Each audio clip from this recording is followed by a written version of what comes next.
First Person is produced in cooperation with the Far East Broadcasting Company, who rejoice in the stories of changed lives through the power of Jesus Christ. Learn more at FEBC.org.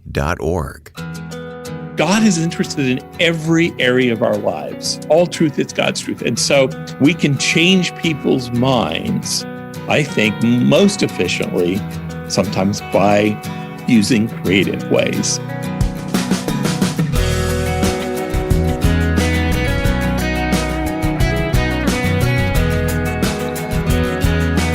Discovering God through the arts. That's the topic now on First Person as we talk with author Terry Glaspey. I'm Wayne Shepherd, and we'll start the conversation with Terry momentarily. Thanks for joining us for this weekly visit as we meet people from every corner of life who love and serve Jesus Christ with their lives. Each person has a unique call and purpose in life, and we explore their story with the goal of learning about our own journey in Christ. For past interviews, please visit firstpersoninterview.com or download our free smartphone app, First Person Interview, available in your app store. Author Terry Glaspey has written a couple of books we'll mention today. He believes that we can grow closer to God by appreciating beauty and creativity. He spells out how the arts assist us in prayer and contemplation, help us rediscover a sense of wonder in the world, as well as aid in our theological understandings. I connected recently online with Terry to talk about this, and as we began, I asked him if he had always been drawn to the arts. Not really. That's the interesting thing. I grew up in a home where, we would watch TV, but that was about it. I mean, I never went to an art museum as a child or attended a concert of classical music. I think we did get to go hear Johnny Cash. But well, that's art in its own form, isn't it? Oh, yeah. Absolutely, that's art. But we weren't. It wasn't a home that really put a lot of emphasis on that. But what was interesting is not long after I became a Christian, I'm a kind of a naturally analytical person. So, I was asking a lot of questions about what does this all mean, and I stumbled across Francis Schaeffer, and reading Francis Schaeffer's books made me think, I need to explore a little bit about the world of art. And then it just began to just open something up within me. And I found time and time again, some of the places where I had the most powerful spiritual connections were listening to music or reading a great novel or poetry, looking at a great painting. And, I've come to the place where when I travel, I'm always looking for art museums that I can visit because I know that I'm going to emerge from that art museum with my spirit full. It's become for me. I guess that gives hope for those who don't have much background. I don't have a lot of academic background in the arts. I just have the background of personal experience. Mm-hmm. Well, this isn't a book about art for art's sake. This is a book that really seeks to merge great art with our spirituality, as you mentioned just a moment ago. So let's talk about that for a moment. What connections do you see? Well, I would really like for people to think about the fact that, when we think about spiritual disciplines, we think about, prayer and reading the Bible and meditation and worship, etc., all of which are tools that draw us closer into a relationship with God. And what I want to suggest through the book is that our personal engagement with the arts can also be, in a certain sense, kind of a spiritual discipline. It can become a tool that God uses in our lives to help us to see the world differently, to see ourselves differently, and to see Him more profoundly. And that has been really my personal experience. And I hadn't really seen any books really address that part of the arts.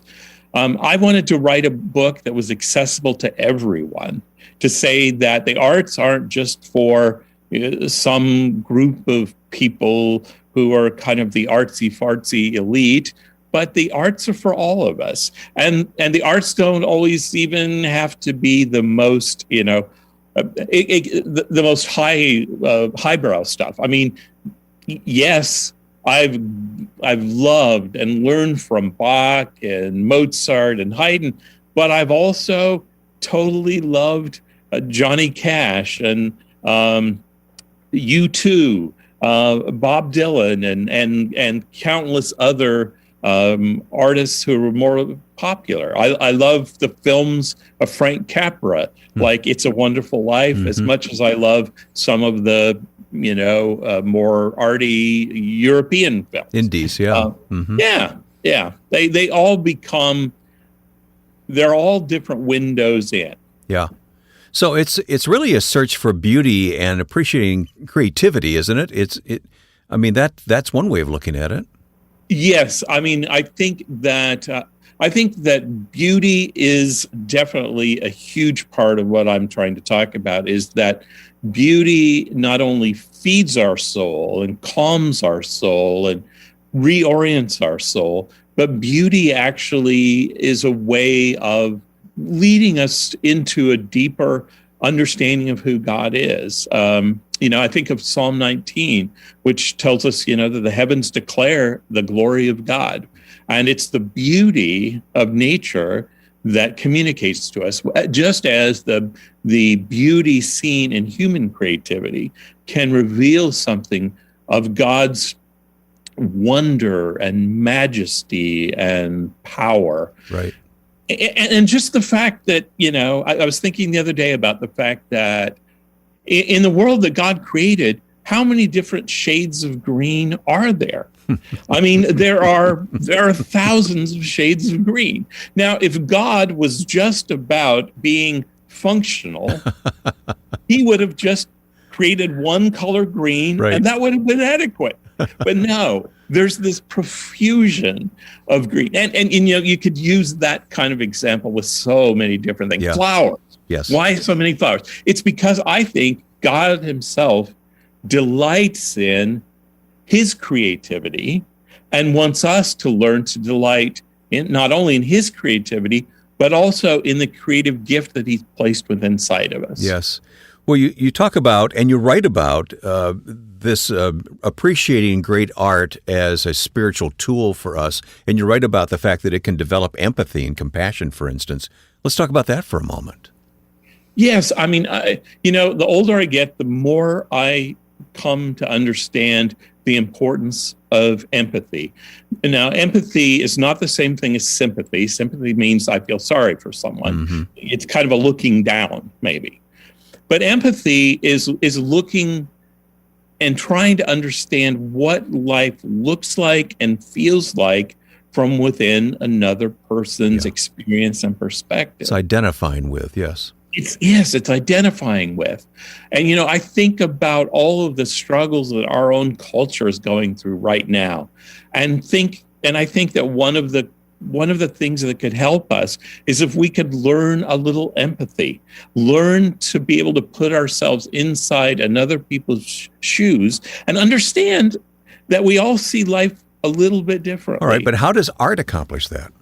Well, I think the way that art accomplishes that is it gives us vicarious experiences. I mean, I think especially with novels and with films in particular, those two genres, we live inside somebody else's life for a period of time while we're reading that book or watching that film.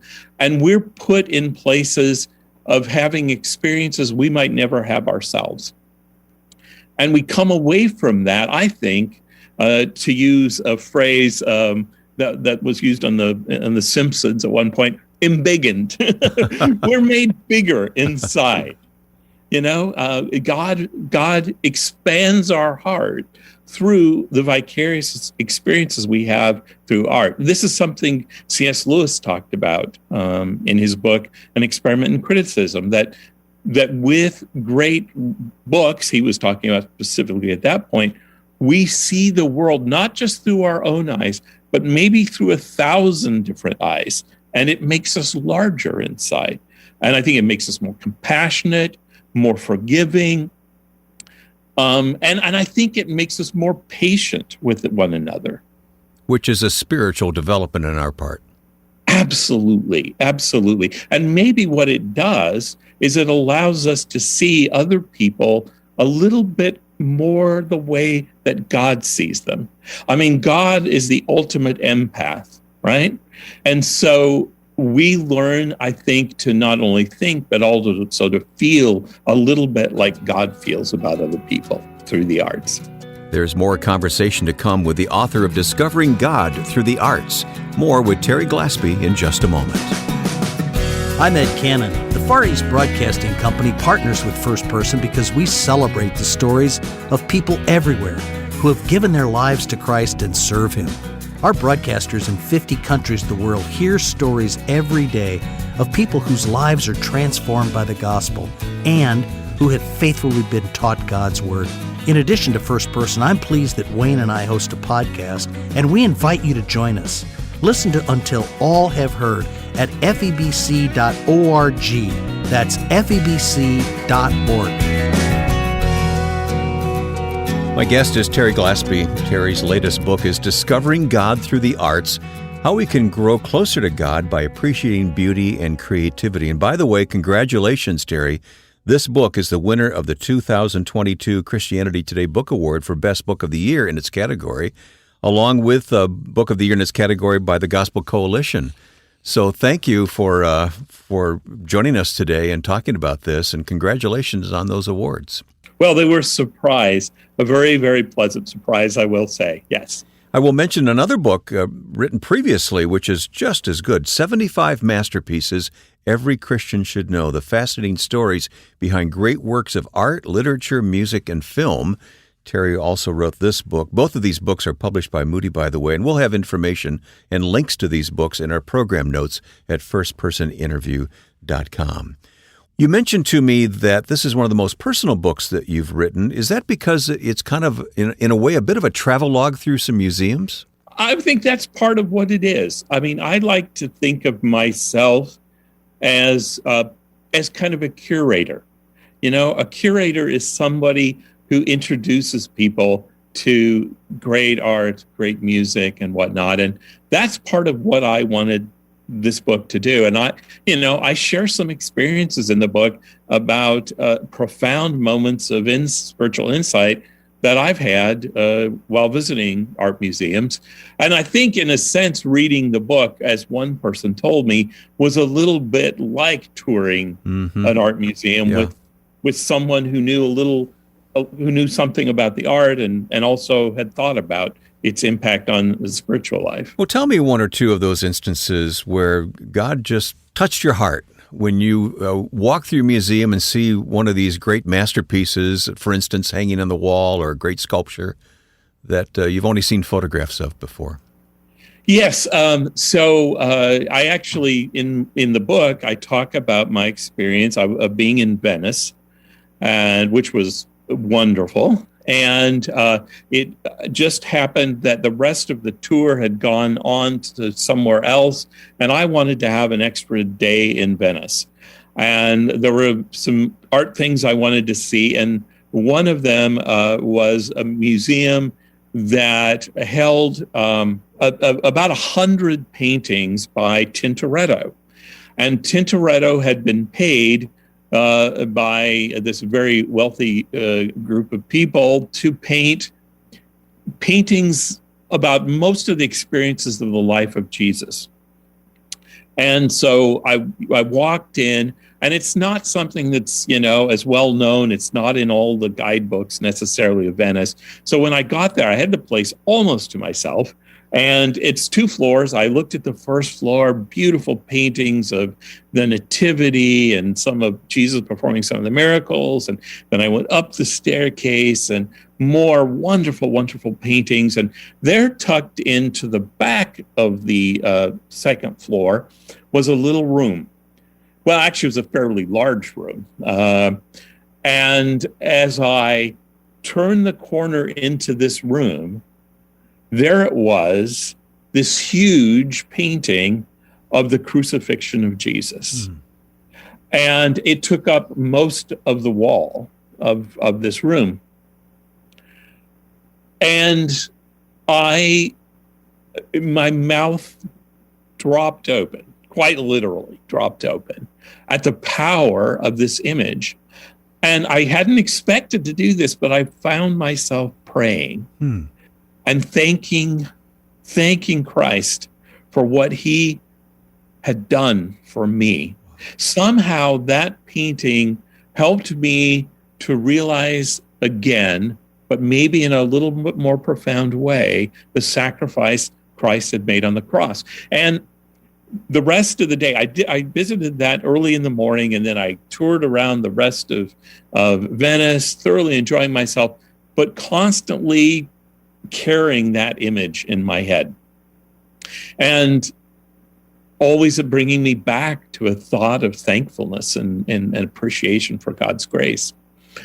So, I think there's a sense in which by, making visits to museums or even just looking at the art in books, one of the things that Moody allowed me to do is put a lot of images of great art in the book. We create our own, in our brains, I think, we create our own little museum that we carry around with us. And the wonderful thing is that we can draw on that in times of need. There are paintings I've seen about Christ comforting, that when I need a moment of comfort, sometimes I can pull that image into my head, and it's just a spur for me to be calm and to appreciate what he has done for me. Yeah. You mentioned your reaction at viewing the crucifixion of Christ depicted in that painting. You write in your book about the fact that this appreciation of art and this drinking in of art can aid us in prayer and contemplation. Do you want to say anything more about that? Sure. Man, give me an opening. I can say a lot about that because in some ways that was one of, even though it kind of closes the book, it's really where everything in the book is driving toward. And, I think about different, both paintings, which kind of calm my soul and prepare me for prayer. I think of paintings that excite within me a theological truth that I need to be reminded of. I think especially of poems by like Gerard Manley Hopkins and George Herbert and T.S. Eliot and other great poets, that sometimes I will I'll grab down their little book of poems and flip to certain poems which have become for me prayers that then I pray to God. I let their words become my words and aim them toward God. I mean, even if you think about hymns, which is another really an art form. Yes. Hymns are about somebody else giving us words that we can use to express what's within us that we probably couldn't quite figure out how to express otherwise. And the arts do that in powerful ways. Yeah, I like to read hymns as poetry. I really do. Yes. There was a project that I had just minor involvement in a couple of years ago that found all these unpublished poems by Fanny Crosby. And some friends in Nashville took those unpublished poems and set them to new music in contemporary settings. And it's just wonderful to know that her words are coming alive now after all these years. So, well, we've been talking about art primarily in its classical sense. At least that's what I've been having in my head here as we've talked, the great paintings, the great sculptures of Europe, that kind of thing. But there is, of course, contemporary art. I don't know if the church today is really doing anything to encourage artists. I only know of one church in central Indiana that really has an art gallery as a part of its worship experience. And in the past, there were patrons of the arts. Absolutely. We're missing all that, aren't we? I think something is amiss here. We are. I mean, think about the great cathedrals or large churches even of the 19th century who had stained glass windows. And those stained glass windows were often telling stories. Yeah. They were a way to remind people of why we're here and what we're doing in the worship service. And I would love to see churches get more behind the artists, not just to think of the artists as functionaries, to create what you might call propaganda for the cause of Christ, but who could really express their own experiences and then help us vicariously learn and grow from that. Yeah. I would love to see churches get more involved in doing that. And, one of the things I've done over recent years is visit churches who've invited me, and we actually will do like an arts weekend where we'll really Wonderful. put a focus on art. And I'll give some talks, and oftentimes what we'll do along with that is do an art exhibition. And what I say is get the people in your church who paint or do needlework or create quilts or whatever they do that's artistic.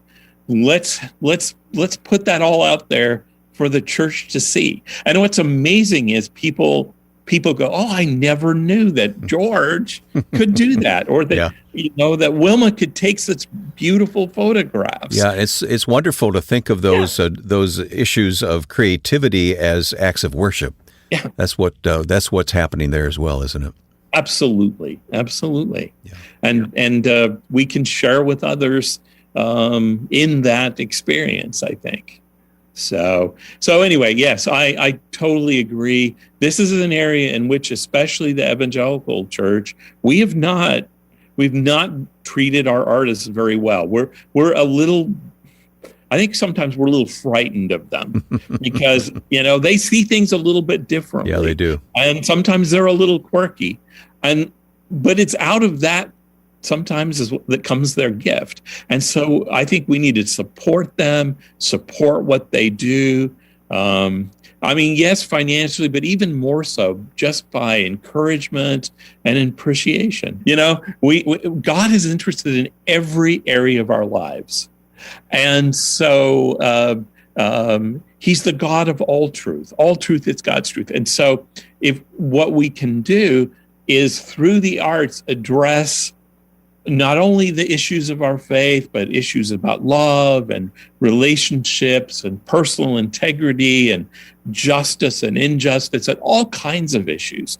These can perhaps be more effectively addressed by art than by politics or argumentations or philosophy. We can change people's minds, I think, most efficiently, sometimes by using creative ways. Our guest has been Terry Glaspey, and his book is titled Discovering God Through the Arts. This book, as well as a previous book, 75 Masterpieces Every Christian Should Know, will be linked at our website, firstpersoninterview.com. A word of thanks to the Far East Broadcasting Company for supporting First Person. FEBC's ministry reaches millions of people every day with the gospel of Jesus Christ. The radio programs penetrate deep into hard-to-reach corners of the world through shortwave, AM and FM stations, speaker box digital technology, and online services.